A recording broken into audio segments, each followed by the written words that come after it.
Alrighty. Dude, that's crazy. The balcony of that window is just the texture. So is the windows. Oh my god, a skidoo! My game froze!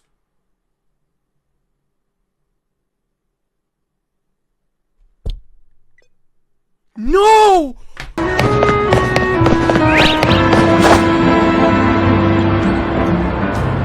Alright, that's it. I'm ranting. Okay, let's just get this out of the way. Let me get this out of the way, bro. Let me get it off my chest. I'm mad. I'm gonna rant. I'm not gonna be your same regular Lannister. Y'all know, so please just let me get this off my chest and we'll be done. Cool? Cool. I have to say it. Pokemon ZA might be one of the laziest modern Nintendo releases I've ever seen. And that's saying something because I played Scarlet and Violet. Like, when did it get this bad? Imagine paying $70 for a game, being stuck in an endless tutorial, and then within the first 10 minutes, your trainer literally falls through the floor. I'm not even exaggerating, like, bro, you literally fall through the map and just end up in a void, and then the only way to fix it is to restart the game. And I know Game Freak can actually make good quality products. We know it, I know it. If you haven't seen it, here's the proof.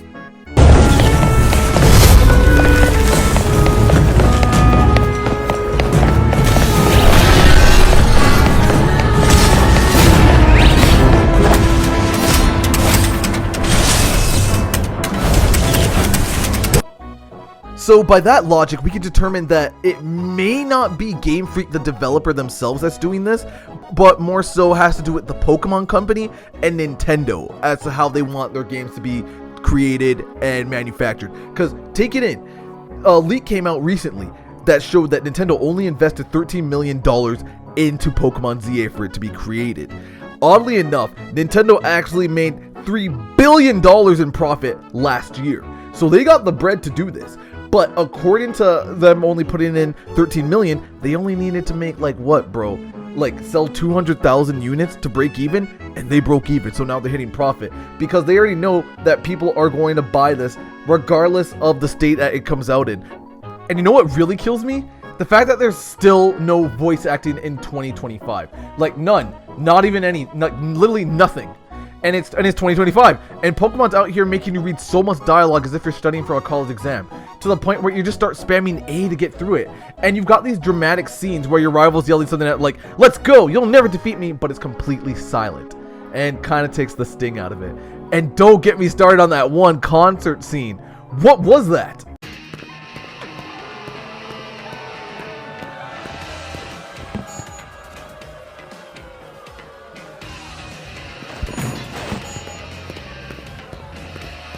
I want you to keep in mind as I'm saying this is a $70 game by a multi-billion-dollar company. And the thing is, Nintendo knows how to make good games. I'm not going to stay here and be like, oh, everything they make is garbage, oh, everything. No, because that's not the case, because we both know that's not true. Nintendo can actually make really, really good games, but because they know they don't have to shell out that much money to produce a good game, why would they? If I know I can still get A+ result by giving you D tier effort, you're really gonna spam that A+? Like, that's where we're at right now in this whole Pokemon, Game Freak, Nintendo situation. Like, it's honestly starting to feel like they care more about patents and copyrights than actually developing good games for their franchise. Especially the same franchise that is one of the largest media platform. No, the largest media platform on the planet. It's the biggest media franchise, is Pokemon. And yet you're still giving D tier quality? I mean, just because you know you can get away with it, I don't really think you should. But it's not even just that. It's the graphics.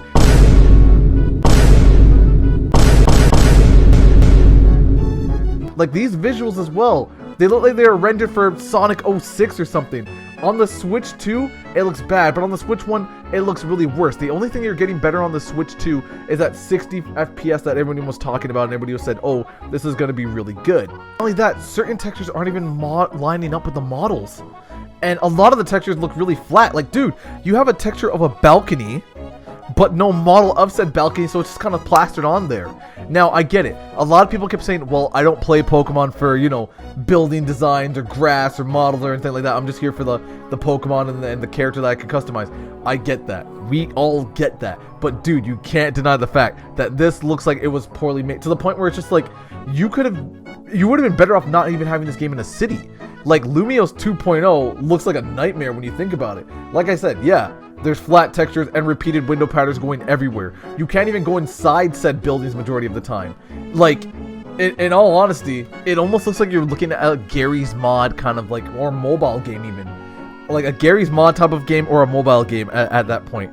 And it's so weird. I want to keep saying this to drill it home. This is a $70 game by a multi-billion-dollar corporation. And like I said, from poorly designed textures to just really weird flats everywhere of models, like models not even existing. And like I said, you can't even go inside majority of these buildings, to the point where it almost feels like the city is kind of like a cage. And I guess I'm using that word kind of loosely. Like, they hyped it up with this new massive open world hub that you're going to be able to experience the nightlife, the day life of Lumiose City, which you do get. It goes from day to night, but it almost feels like it's just like one giant glorified hallway, which in all honesty, you can walk the entire city within what, a minute and some change. So yeah, so take it as it will, but you can't really leave this city ever. The entire story takes in here. This is Pokemon. Remember, this is a game that they used to expand. Their maps used to be regions wide. And we can't leave this one city to explore and do whatever. We get it. The main focus is within the city, but the city's going to look so crappy. What's the point of having me there? And that's what hurts, because I know if Game Freak locks in, or sorry, the Pokemon Company locks in, they can knock this out of the park. And it's so funny. Games like Pokemon Sun and Moon were amazing. Loved it. Pokemon Black 2, amazing. Loved it. Pokemon Emerald Crystal, amazing. Love it. So what happened? What happened once it transitioned to the Switch? Where did things just start to go downhill? Like, you even got some of these NPCs that feel like they're straight out of a nightmare. Like, a lot of them, they don't really move. They just kind of stand there, to the point where it almost feels ominous. As if, like, maybe the game froze, or maybe, like, dang, dude, is it me? Like, what's going on here? Like, to the point where it's just almost like, am I in the back rooms or something? I don't know. It's just weird. And then some of the dialogue that these guys say is crazy. Have you guys heard some of these dialogues from these characters, from these random NPCs who can't walk throughout the city that they're within? They always just kind of stand there stationary. They're borderline just doing a T-pose at this point too. But a lot of them will be like, I want to smell Pokemon all day, if you just click on what they have to say. Or do Pokemon use their sweat as for water attacks, or do they use other bodily fluids? I'm not even lying. You can look this up. This is really a part of the game. And a game that's supposed to be still geared towards children, but you know, it is what it is at that point. And it just makes the city feel haunted and hollow, because no one can walk around. Everything looks really flat. You can't enter most buildings. One of the things I do like is the Nurse Joys are really cool. I love that. I love her design, and I love that they come in, like, you know, different like skin colors and whatnot. I think that's awesome. So, and not only that, the funny thing is, the battle mechanic is not even that bad. It's not a bad battle mechanic by any means. Like, it's actually pretty good. I'm not gonna lie, it kind of looks really like Power World, like heavily like Power World inspired, but it's still not that bad overall. Which, furthermore, it's so funny because the battle mechanic's not that terrible. Like, you can still actually have fun with it. But when you see like things like the Omega Evolutions, and oh bro, I just remember the Omega Evolution. Okay, not only that, and just when you think everything's over, just when you think like all the bad points about it, and I can start listing some good things about it. The DLC. Why are you making me pay for this? Do you know other game? Okay, there's a saying going around. From now on, we could say how whenever you mention how much a game costs, you should just say how many Silk Songs is it, like Hollow Knight Silk Song, because Hollow Knight Silk Song was $20, and you got this amazing indie experience. It's a fantastic game that just felt like it just felt like a warm hug of a Metroidvania wrapped in love. I'm not gonna lie to you, but when you see games giving out free DLC, for example, Space Marine 2's DLC is free.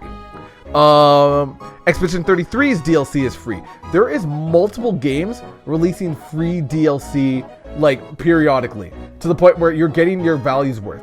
Pokemon saw this and said, okay, hang on, I got this.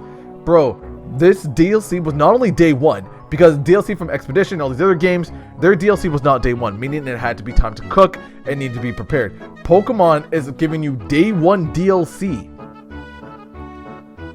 for $30. $40 if you live in another country outside the United States. So you're almost buying 2 Silk Songs for the DLC. And the DLC is that you get, like, which furthermore, it's so funny because the battle mechanic's not that terrible. Like, you can still actually have fun with it. But when you see, like, things like the Omega Evolutions, and oh, bro, I just remember the Omega Evolution. Okay, not only that, and just when you think everything's over, just when you think, like, all the bad points about it, and I can start listing some good things about it, the DLC, why? Why are you making me pay for this? Do you know other game? Okay, there's a saying going around. From now on, we could say whenever you mention how much a game costs, you should just say how many Silk Songs is it, like Hollow Knight Silk Song, because Hollow Knight Silk Song was $20, and you got this amazing indie experience. It's a fantastic game that just felt like it just felt like a warm hug of a Metroidvania wrapped in love. I'm not gonna lie to you, but when you see games giving out free DLC, for example, Space Marine 2's DLC is free. Expedition 33's DLC is free. There is multiple games releasing free DLC, like, periodically, to the point where you're getting your value's worth. Pokemon saw this and said, okay, hang on, I got this. Bro. Because funny enough, Pokemon said you can just pre-order the DLC today, same day as launch, and the DLC will be released on February 2026. But the weird thing about it is, yeah, you can pre-order it today, or if you buy the Nintendo Switch Online Ultimate Bundle Edition, whatever it's called, you also get it with it. Okay, with that being said, it's so funny to me that Nintendo, so far, all their DLC has been paid. Which, when you think about it, sure, fair, because Nintendo said, we believe that everything we work, everything our hand touches, you should be compensated for. Doesn't matter. And it's so funny because, to me, a smaller indie company with less money and less budget will give it to you for free. And that's saying something in my opinion, because I feel like Pokemon or Nintendo is reaching this weird point where the whole greed-tendo theory is getting more realistic every single day. And I don't know, man, like, it sucks to see, but this is how it's going with them. From, like, this is just how they're carrying on with the series. And it's a good series too. They could actually do so well with Pokemon moving forward if they see it and actually take this feedback to heart. But honestly, I don't really know if they will. And it's so crazy. I don't know, because if you're making this much money, are you really gonna care what some naysayers say? You're still profitable. You literally scraped the barrel to the lowest pedigree and you still came out profitable. So there's no real bad decision in your eyes. Like, you'll be like, it wasn't that good, but yo, we still turned a profit, so do we even have to try anymore? Like, they're still showing up regardless. They're showing up by the bucket loads. And it's so wild to me, because honestly, one of my favorite things about this game is the characters. It's the characters. Characters like Emma, having trainer characters like Hexmaniac. Like, they're actually really fun, cool characters in this game that I feel that a lot of people who are just going to overshadow it and say it's so garbage, I don't want to give it a chance, because a lot of people don't want to have to read through all this dialogue, like text and text worth of dialogue. But it's just getting to a point where people are going to overlook the cool qualities about it, like, you know, the cool characters. And yeah, you got some Omega Evolutions looking kind of weird, but it's still fun overall. Like the Mega Starmie having giant legs, just kind of running around. I found that actually kind of funny and enjoyable. I really liked that. And I also really like the character of Emma doing that whole Naruto run when she leaves after you first encounter her. There's actually good chunks of this game in Pokemon ZA. It just needed to be refined a bit more. I promise you, had they put the love and care that they put into Tears of the Kingdom into Pokemon ZA, this game would be getting sung nothing but praises from coast to coast. Like, everybody would have enjoyed this thing. And that's the disappointing part about it, is because it could actually do good if actually given the right circumstances and opportunity. So with that said, let's just recap what's going on. No voice acting. NPCs that don't move. You can't ride a bike, you don't get rollerblades either within this. Creepy dialogue. I still don't get why they said, I want to smell my Pokemon, or I wonder where their fluids come from. I don't know why you said that. It's not funny, bro. It's just kind of weird. Buildings you can't enter, even though they're everywhere. Copy and paste assets. And someone who has a 3D background, let me know that, I'm just letting you know now, that is some of the laziest bottom of the barrel stuff. Buggy animations of falling through the world and just characters moving weird, and some weird game crashes every now and again. Like I said. Oh, and the worst one to me. a $13 million budget from a $3 billion company that decided to charge $70 per game. Like, dude, you almost charged 4 Silk songs for this thing. With the DLC, yeah, that's another Silk song on there. So, it's just so wild. I don't know. And the scariest part about it, this is supposed to be the future of Pokemon? This is going to be a future they're going to come to regret. At this point, the only mystery in Pokemon ZA is where that budget went. Like, honestly, that's my opinion on it. So, I'll be honest. Is Pokemon ZA worth the money? No. No, absolutely not. It's not worth the money. I feel like you'll get a better bang for your buck playing the new Digimon story. I also highly recommend Pal World if you're really trying to get into your cool creature capture fix. But this time around, no. If you want a better Pokemon experience, just go replay Emerald. That was amazing. Or Sun and Moon. Or even Black 2. You're not missing. That's when Game Freak still cared about it. And I believe they still do. I believe they still want to make a good Pokemon game. It's just that this time around, Nintendo just said, hey, this is fine. You just go ahead with it. And it's okay. It'll be 100% fine.